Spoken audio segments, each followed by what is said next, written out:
আমাদের মতো দায়িত্বপূর্ণ জায়গায় যারা আমরা আছি, সাংসদ, বিধায়ক বা সমাজের অন্য স্তরের যারা মানুষ, যারা বিশিষ্টভাবে বিভিন্ন জায়গায় বিশিষ্ট ব্যক্তি যারা বিভিন্ন জায়গায় অবস্থান করছেন, তাদের কারোরই উচিত নয় যে কোনো আমাদের বাংলা তথা ভারত মায়ের অন্যতম শ্রেষ্ঠ সন্তান যারা আছেন তাদের মধ্যে নেতাজি সুভাষচন্দ্র বসু অন্যতম।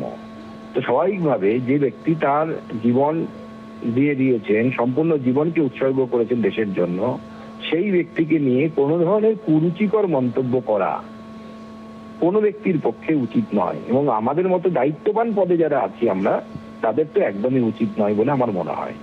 আমাদের এ থেকে বাঁচা উচিত। এবং তার সাথে কিছু মানুষের উদ্দেশ্য থাকে বাংলার বিভিন্ন জনগোষ্ঠীর মধ্যে লড়াই লাগানো। এই লড়াই লাগানোর যে দূর অভিসন্ধি, সেই দূর অভিসন্ধি থেকেও আমাদের দূরে থাকা উচিত বলে মনে হয়। নেতাজিকে কুকথা, বিজেপি সাংসদ অনন্ত মহারাজকে দেওয়া বঙ্গবিভূষণ সম্মান এবার কেড়ে নিল বিজেপির সরকার। এ নিয়ে কংগ্রেস নেতা অধীর রঞ্জন চৌধুরী কি বলেছেন শোনাবো। উত্তরবঙ্গে বিজেপির নাকি জায়গা বাড়ছে, বিজেপির জায়গাকে কমানোর জন্য তখন বঙ্গভূষণের দরকার ছিল, এইসব ভণ্ডদের সব মার্কেট আনার দরকার ছিল, তাই তখন তাকে ভূষণ দেওয়া ছিল। কী কারণে মমতা ব্যানার্জি বলতে পারবে কী কারণে তাকে বঙ্গভূষণ দিয়েছিল? কি কি গুণাবলীর জন্য তাকে বঙ্গভূষণ দেওয়া হয়েছিল? তার গুণাবলীর মধ্যে একটা, সে বাংলাকে ভাগ করতে চেয়েছিল, এই তার গুণাবলী। তার জন্য তাকে বঙ্গভূষণ দেওয়া হলো তাকে ম্যানেজ করার জন্য, মন্ডা দিয়ে ম্যানেজ করা। আজকে তাদের মুখে মানা নেই সব কথা। যে অপরাধ মমতা ব্যানার্জির আমলে হয়েছে, সেই অপরাধ এ আমলে হচ্ছে। শুধু সরকারের রং পাল্টেছে, নীল থেকে গেরুয়া হয়েছে, বাট মানসিকতা কোনো পরিবর্তন হয়নি। অনন্ত মহারাজের বঙ্গবিভূষণ সম্মান এবার কেড়ে নিল সরকার। নেতাজিকে অপমান, সম্মান হারালেন বিজেপি সাংসদ অনন্ত মহারাজ।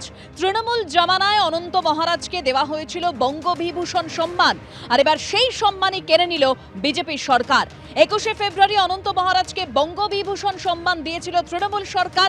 নেতাজি সুভাষচন্দ্র বসুকে নিয়ে করা মন্তব্যের জেরে যে বিতর্কের সৃষ্টি হয়, তারপরেই এবার এই বিজেপি সরকার সেই সম্মান অর্থাৎ বঙ্গবিভূষণ সম্মান অনন্ত মহারাজের থেকে কেড়ে নিল।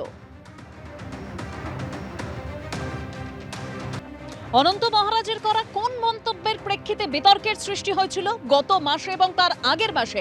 অনন্ত মহারাজ তিনি ঠিক কি বলেছিলেন নেতাজি সুভাষচন্দ্র বসুকে নিয়ে, শুনুন।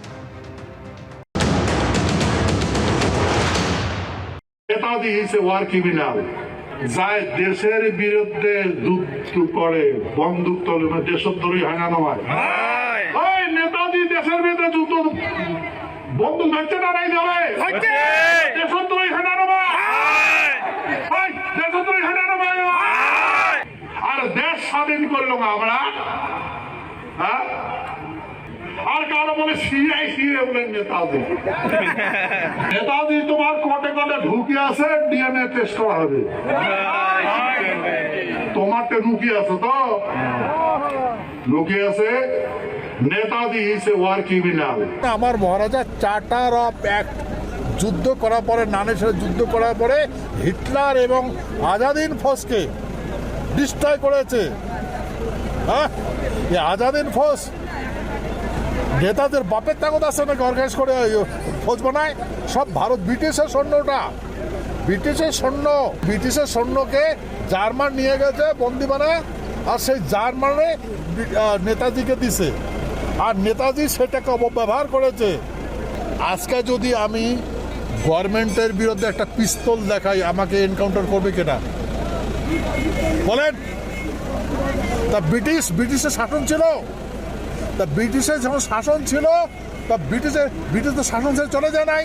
তো সেই ব্রিটিশের বিরুদ্ধে যে আজাদিন ফৌজ গান ধরেছে, বন্দুক ধরেছে, তাদের স্ট্যান্ড হ্যান্ড কেন দিল না? মৃত্যুদণ্ড কেন দিল না? তাদের কাছে দিল কেন? নেতাজি সুভাষচন্দ্র বসুর অপমান মানবে না সরকার, কোনোভাবেই রেয়াত করা হবে না। গতকালই কড়া হুঁশিয়ারি দিয়েছিলেন মুখ্যমন্ত্রী শুভেন্দু অধিকারী, শুনুন। সাইবার সেলকে ইনস্ট্রাকশন দিচ্ছি, যেখানে অভিযোগ আমরা পেয়েছি ভারতীয় ন্যায় সংহিতা অনুযায়ী সেকশনে কেস হবে। ফেসবুককে এবং সোশ্যাল মিডিয়ার যে প্ল্যাটফর্ম আছে, তার যে সিস্টেম আছে, সেটাকে আমরা রাজ্য সরকারের পক্ষ থেকে সোশ্যাল মিডিয়া প্ল্যাটফর্মেও তাদের বিরুদ্ধে ব্যবস্থা নেওয়ার জন্য লেখার ব্যবস্থা করছি এবং নির্দিষ্ট ধারাতে গ্রেপ্তারিও শুরু করার জন্য পুলিশকে নির্দেশ দেওয়া হচ্ছে। আপনারা অবিলম্বে ক্ষমা চেয়ে পোস্ট করুন, নিজেদের পোস্ট ডিলিট করুন। ডিলিট করে দিলেও যে ছাড় পাবেন তা নয়, নির্দিষ্ট সেকশনে পুলিশ ব্যবস্থা নেবে। নেতাজিকে দেশদ্রোহী বলে আক্রমণ, এখনো অনড় বিজেপি সাংসদ অনন্ত মহারাজ। গতকাল মুখ্যমন্ত্রী শুভেন্দু অধিকারীর কড়া হুঁশিয়ারির পরেও নিজের অবস্থানে অনড় অনন্ত মহারাজ।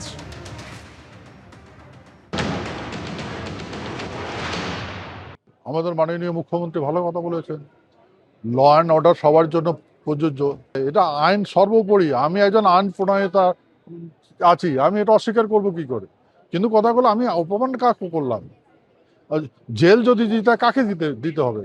আমি তো আমার তো একটা কথা বলি নেই, আমি বারবার বলছি আমি এভিডেন্সে কথা বলছি, তত্ত্ব যা বলছে সেটাই বলছি। তত্ত্ব বলার যদি অপরাধ হয়ে থাকে, দেখুন আমি বলছি এটা দেখুন, এটা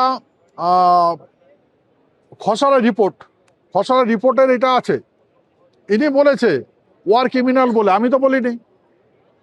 এখন সত্য মিথ্যা এটা গভর্নমেন্টকে বলতে হবে, এখন গুগলে আছে, ইয়াতে আছে, তাকে বলতে হবে, আমি তো কিছু বলিনি। এটা কি আমার বলা অপরাধ?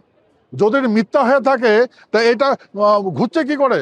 তো গভর্নমেন্টকে দেখা উচিত। আর এই কথাটা তো জওহরলাল নেহরু বলেছে, হ্যাঁ জওহরলাল নেহরু ক্রিমিনালিটি কে বলেছে? প্রধানমন্ত্রীকে বলেছে। তা আমি মিথ্যা কথা কোথায় বললাম?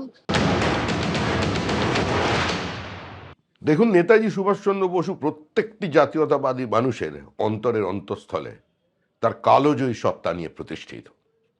নেতাজি নেতাদের নেতা। নেতাজি সুভাষচন্দ্র বসু ভারতবর্ষে উপস্থিত থাকলে এভাবে ক্ষমতার হস্তান্তর হতো না।